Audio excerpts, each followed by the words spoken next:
सबसे पहले मैं आपके माध्यम से अपने तमाम भाइयों को दीपावली की बहुत बहुत शुभकामना देना चाहता हूं। हमारे देश में अमन चैन रहे और हमारे मुल्क में हर रोज़ 365 दिन दिवाली की तरह खुशी मनाई जाए, ये मेरे दिल की तमन्ना है। मैं गोंडी मानकुश शिवाजी नगर में पिछले 20-25 सालों से काम कर रहा हूँ। चौथी बार एमएलए भी हूँ। अभी देख रहा हूँ कुछ लोग, छोटे भैया लोग जैसे लोग, जो अपनी राजनीतिक रोटी सेकने के लिए मेरे इस मानकुश शिवाजी नगर को बदनाम कर रहे हैं। जैसे लगता है मानकुश शिवाजी नगर में नशा नशा नशा और कुछ है ही नहीं। इसे मैंने तय किया कि मैं गोंडी का टैलेंट इस गोंडी में दिखाना चाहता हूँ। इस गोंडी में आईएएस भी बने हैं, डॉक्टर भी बने हैं, पीएचडी भी किया है, आईटी के लोग बहुत हैं, बहुत सारे बड़ी बड़ी पोस्ट लेकर बड़ी बड़ी कंपनियों में काम कर रहे हैं। तो मैंने सोचा मैं एक गोंडी टैलेंट दिखाऊं लोगों को। इसलिए हमने आने वाले 8 नवंबर को कार्यक्रम 7 बजे शुरू होगा अपना अंबेडकर गार्डन के अंदर। ये ग्राउंड जो है अंबेडकर गार्डन में एक बड़ा मैंने कार्यक्रम रखा है। उसके पहले हमने इनवाइट किया यहाँ पर कि जो है ड्राइंग के लिए बच्चे, कौन से बच्चे अच्छी ड्राइंग बनाते हैं, कौन से बच्चे फुटबॉल में बहुत अच्छे खेलने में हैं, वॉलीबॉल है, बॉक्सिंग है, बैडमिंटन है, मेहंदी जो बच्चियां लगाती हैं, और स्पीच मतलब आवाज़ गोवंडी स्पीच देना, सिंगिंग का प्रोग्राम, सिंगिंग कितने बच्चे अच्छी करते हैं, कराटे का काम, और उसके बाद जो है ये गालिब ऑफ गोंडी मुशायरा।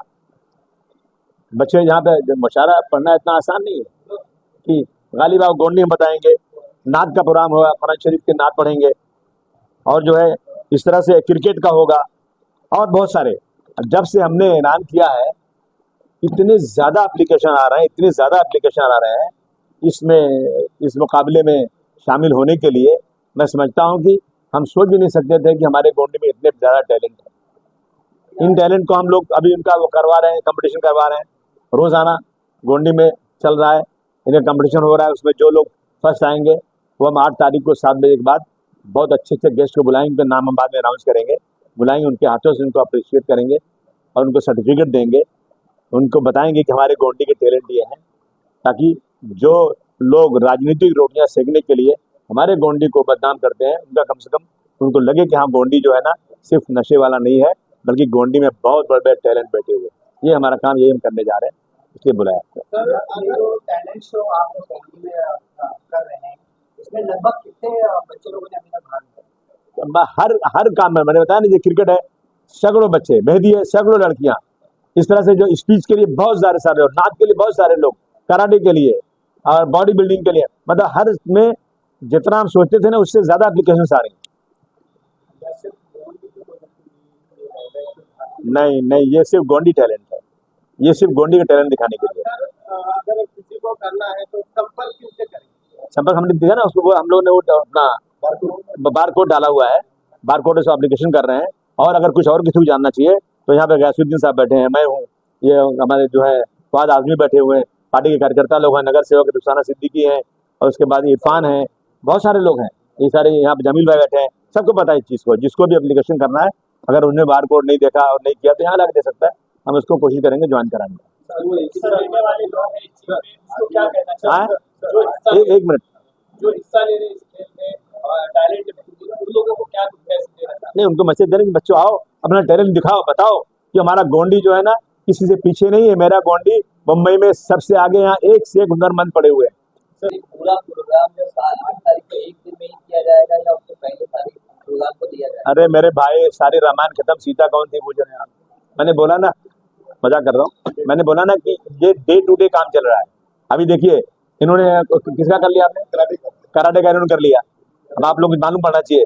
इसी तरह से किरात का होने वाला 24 तारीख को, फिर 30 तारीख को, 31 तारीख को, रोजाना डेली जो लोग इसको संभाल रहे कर रहे हैं, वो सब लोग जिसने जिम्मेदारी लिया है वो लोग अपना अपना अपने अपने लोगों को बुला बुला करके ये कार्यक्रम शुरू कर चुके हैं। आप लिस्ट ले सकते हैं और वहाँ जा सकते हैं। काफी सारे पूरे देश में देखा गया कि जो धीरे धीरे करके उर्दू जबान है उसको खत्म करने की साजिश की जा रही है, तो क्या इसके जरिए आपने कोई ऐसी पहल की है जिससे उर्दू जबान की खिदमत हो सके? ये उर्दू जबान का मुशायरा है, किरात है, स्पीच है, उर्दू में स्पीच होगी। और मुझे खुशी है इस बात की, जब हमारे मुख्यमंत्री जी या हमारे फिनांस मिनिस्टर साहब जब मराठी में स्पीच करते हैं, तो जब कोई अच्छी बात बोलनी होती है तो वो जो है उर्दू में बोलते हैं। उर्दू में मोहब्बत है, उर्दू में शराफत है, उर्दू में नज़ाकत है। मैं क्यों ना बोलूँ, उर्दू मेरी इज्जत है। आसिम भाई, जिस तरह ये क्वालिटी का टैलेंट दिखाने की बात आई, ऐसी क्या नौबत आन पड़ी कि अपने को क्वालिटी का टैलेंट दिखाना पड़ रहा है, कुछ लोग बदनाम कर रहे हैं उसको, जैसे आपने बताया? हमने कहा ना आपसे कि कुछ छोटे भैया लोग जो इनको लगा है कि समाजवादी पार्टी गोंडी में छा गई है, सारे नगर सेवक पिछली 3-4 बार से उन्हीं के आ रहे हैं, एमएलए भी उन्हीं के आ रहे हैं, तो हम क्या करें, हम गोंडी को बदनाम करें कि गोंडी में नशा नहीं बंद हो, ये नशा हो रहा है, गोंडी में बहुत ज़्यादा क्राइम है, गोंडी में जो है बहुत गंदगी, ये सब ऐसी चीज़ें लेके आप और एरिया में जाके देखिए ना, इससे ज़्यादा खराबियां हैं। मैं कल गया था बाईकल्ला ऐसी जगह, बिल्डिंग की जगह, आप जाके देखेंगे ना तो मैं दावे से कहता हूँ कि बाईकल्ला के 207 वार्ड में कल मैंने दौरा किया, इतनी परेशानी वहां पर है, शायद गोंडी में इतनी परेशानी नहीं आज तक होगी। बहुत सारे एरिया में ऐसी चीजें हैं। तो गोंडी को बदनाम करने वालों को ये बताना है कि गोंडी में टैलेंट हजारों हजारों की तादाद में है, जो देश में बहुत सारी जगहों पर अपने जो है सर्विसेज दे रहे हैं। ये दिखाना है उनको। सर, ऐसा भी देखा है कि यहाँ पे गोल्डी में सर कुछ ऐसे बच्चे जो पढ़ नहीं पा रहे, सर इसके लिए कुछ निकालो रखना कि जो बच्चे पढ़ नहीं पा रहे, जिनके बाप एक्सपायर हो गए, डेथ हो गए, उसके बारे में ऐसा कुछ? देखिए, ऐसा है ना कि ऐसे बहुत सारे बच्चों को मैं नहीं बल्कि बहुत सारी एनजीओ मदद कर रही है। अगर बच्चे अच्छे पढ़ने वाले हैं, अच्छे नंबर ला रहे हैं, अगर उनकी एप्लीकेशन आएगी तो मैं बहुत जगहों से उनको पैसा दिला रहा हूँ। हम कई कई लाख रुपए यहीं से बैठ करके ऐसे बच्चों को जिनको जिनको पढ़ने में इंटरेस्ट है, उनको हम लोग फीस देते हैं, यहाँ से देते बैठ के। बहुत सारे जिनको खाने को नहीं ना, कई 100 लोगों को राशन देते हैं, लेकिन इन चीज़ों को पब्लिसिटी नहीं करना चाहिए। इससे अच्छा नहीं लगता है कि आप छोटा सा काम कर। हम वो लोग हैं जो दाहिने हाथ से करो, बाएं हाथ को नहीं मालूम पड़ना चाहिए। आप आगे देखिए, अगर आपको देखना ही है तो आप हर 11 तारीख को आ जाइए मेरे वहाँ पे, मेरे जो मेडिकल पे हम लोग क्या क्या बांटते हैं वहाँ पर। लेकिन नहीं करना चाहिए, क्योंकि लेने वाले को लगता है ना कि ये लोग हमको दे रहे हैं तो हमारा इश्तेहार कर रहे हैं। ये तो देखिए सबका काम है कि जब जो आदमी समाज में निचले स्तर पे है, जिसकी ज़रूरतें हैं, उसको कहीं ना कहीं से मदद करना चाहिए। एक आदमी नहीं कर सकता, हर आदमी को कुछ न कुछ अपनी तरफ से उसको आगे बढ़ाना चाहिए। सर, गोवंडी में जो है शिक्षा की बहुत जरूरत है, तो उस तरह से आप एक आमदार है तो एक कॉलेज बनवाने की कोशिश आप करेंगे? मैं इस तरह से अगर मुझे आप बता दें कि एक आमदार कॉलेज बना सकता है कैसे, मैं आज करोड़ों रुपया मेरे जेब का लगाकर करने को तैयार हूँ। जब से आमदार बना हूँ, सरकार से कह रहा हूँ मुझे एक जगह दे दो, लीज पर दे दो, पैसे में दे दो, मैं उस पर कॉलेज खोलूंगा। जब जो मेरे पास अभी जगह है वो अपनी मेडिकल सेंटर, उसमें मैंने कॉलेज खोल दिया था और शुरुआत कर दी थी। 1 साल तक मैं हर महीने 7 लाख रुपए अपने जेब से खर्च करके टीचरों को सबको तनख्वाह देता था, किससे मैं 1 रुपये लेता नहीं था। और ये था कि मेरा कॉलेज रिकग्नाइज हो जाएगा। मैं एमएलए था, मुझे गर्व था इस बात का कि मैं जब एजुकेशन डिपार्टमेंट जाऊंगा तो मुझे परमिशन मिल जाएगा। लेकिन लास्ट में क्या हुआ, सब कुछ होता रहा, सारा कॉलेज चलता रहा। उसके बाद लास्ट में जब वीसी की टीम आई यहाँ पर, उन्होंने कहा कि आपकी जो जगह मिली है ना, ये सिर्फ 3 साल की लीज पर है, जब तक 5 साल लीज नहीं होगी हम आपको परमिशन नहीं देंगे, आप स्कूल नहीं चला सकते, आपका स्कूल इलीगल होगा, गैर कानूनी होगा। हमने उस दिन से बहुत कोशिश किया। सुनिए, अभी तक हमको 5 साल का नहीं मिला है। अभी हमको जो कलेक्टर अभी आए हुए हैं और अभी जो हमारे जो है इसके मिनिस्टर हैं, रेवेन्यू मिनिस्टर, इन्होंने वादा किया मैं 5 साल दूंगा। जिस दिन 5 साल हो गया ना, सेम डे मैं वहाँ गर्ल्स कॉलेज का शुरुआत कर दूंगा और आगे इंशाल्लाह इसको बढ़ाऊंगा।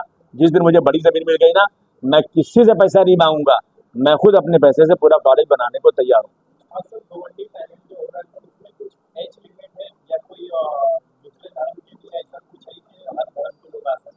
यहाँ धर्म की कोई बात ही नहीं है। देखिए, जो लोग धर्म की बात करते हैं वो बीजेपी के लोग हैं, वो आरएसएस के लोग हैं।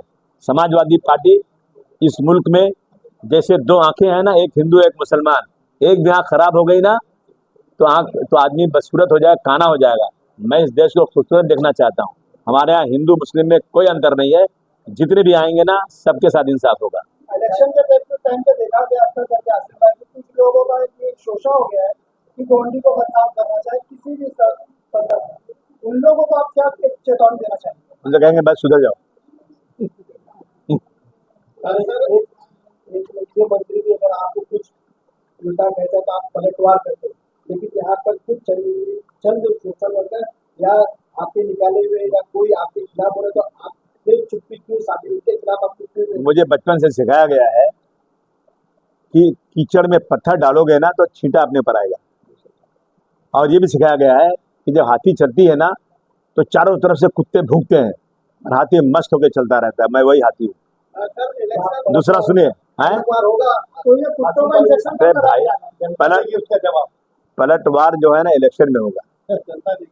जो लोग आज तक अबू आसिम के आगे पीछे रह करके उनका धन्यवाद उनका शुक्रिया अदा करते चिल्लाते थे, उनकी ज़बानें घिस जाती थी, वो एक बैग कह रहे हैं कि अबू आसिम ने कुछ काम ही नहीं किया।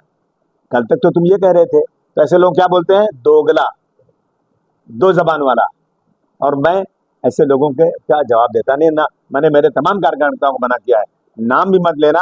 अगर तुमने नाम ले लिया तो बड़े आदमी बन जाएंगे। वो चाहते हैं हम उनका नाम लें, हम जानते नहीं कौन लोग हैं, बोलने दीजिए उनको। सर इलेक्शन आ रहा है नजदीक बीएमसी का, तो समाजवादी पार्टी जो है अकेले लड़ने वाली का जिससे आप अलायंस करते हैं? 101% अकेले लड़ेंगे, किसी के साथ अलायंस नहीं करेंगे। समाजवादी पार्टी पूरी ताकत से अकेले लड़ेगी। जो बिहार में कांग्रेस ने किया है ना, ये बहुत गलत किया है। इससे पूरे देश में एक गलत मैसेज जा रहा है। पूरा इंडिया अलायंस को ये तोड़ देना चाहते हैं। कांग्रेस की लीडरशिप यहाँ ही नहीं है, किसके साथ जाएंगे हम लोग? हमेशा हमने यही किया है कि बीजेपी के मुकाबले में कांग्रेस को साथ दिया, लेकिन कांग्रेस यहाँ खत्म होती जा रही है। कांग्रेस चाहती है कि आओ हमको दो, हमसे कुछ लो मत। तो इसलिए हमने तय किया है, और हमने अपने राष्ट्रीय अध्यक्ष जी से अभी हम ऊपर बात कर रहे थे, आपके पास आने के पहले उनसे बात कर रहे थे। उन्होंने कहा कि जो आपको महाराष्ट्र में सही लगे आप कदम उठाइए, हमारी तरफ से पूरा परमिशन है। आलमी साहब, आप शिवसेना के साथ में सरकार में रहते हैं, इस बार जो है एक अनोखी पहल देखी गई जहाँ दो भाई एक साथ आ रहे हैं, राज ठाकरे और उद्धव ठाकरे। अगर वहां से आपको निमंत्रण किया जाता है अलायंस के लिए, तो क्या आप उनके साथ जाने के लिए खुले? किया गया निमंत्रण, आइए, लेकिन हम नहीं जाएंगे। 27 वार्ड में से कितने वार्ड जो है समाजवादी पार्टी पर अपने कैंडिडेट खड़ा करें? हम तो चाहते हैं कि 227 में पूरा हमको उम्मीदवार मिल जाए, हम पूरा खड़ा कर दें। और सपना देखना है बड़ा। गांधी जी ने कहा था सपना बड़ा देखो, छोटा मत देखो। मैं समाजवादी पार्टी का मेयर बनाना चाहता हूं। अगर मुझे 227 में अच्छे उम्मीदवार मिलेंगे, लोग मुझे वोट देंगे, तो मैं वहां खड़ा करूंगा, नहीं तो जहां जहां अच्छे उम्मीदवार होंगे हर जगह खड़ा करूंगा। हमारा सर ये जो गोल्डी टैलेंट शो है, इसमें किस तरह से पुरस्कार का जो पुरस्कार कितना लगभग तय किया है? हम उसको छुपा के रखे। हम कुछ चीजें ऐसी तो बताई नहीं जाती। क्या लगता है इससे नशे पर किस तरह से सिकंजा कसा जाएगा और इसको किस तरह से बढ़ावा दें? देखिए, ऐसा है ना कि नशा सिर्फ गोंडी में नहीं है, नशे के लिए पूरे बम्बई में कोहराम मचा हुआ है। जब मैं असेंबली में खड़ा होकर बोलता हूँ तो 50 MLA खड़े हो जाते हैं कि मेरी सरकार अभी सरकार थोड़ा सा सीरियस भी है। हमारे जो समीर शेख साहब आए हैं, उनसे हमारी बातें हुई कई बार, इसीलिए तो सब परेशान है ना। जो नशे वाले का अब क्या होगा मेरा तेरा वही होगा बेटा जो शोले में कालिए का हुआ था। हाँ, तो अभी सबके साथ जो है ना बहुत सख्ती बरती जा रही है। और मैं आपके माध्यम से फिर गोंडी के लोगों को और सारे प्रेस वालों को कहना चाहता हूँ कि आपके पास जहाँ जहाँ नाम हो कि फला आदमी नशे का काम करता है, फला नशा पीता है, यहाँ रहता है, आप मुझे देंगे, आपका कहीं नाम नहीं आएगा। मैं उसको नशा छुड़वाने के लिए पुलिस की मदद, हमारे लोगों की मदद, उलमाओं की मदद, फैमिली की मदद लेकर के उसको मैं नशे से दूर करने का पूरा 100% मैं कोशिश कर रहा हूँ, करूँगा।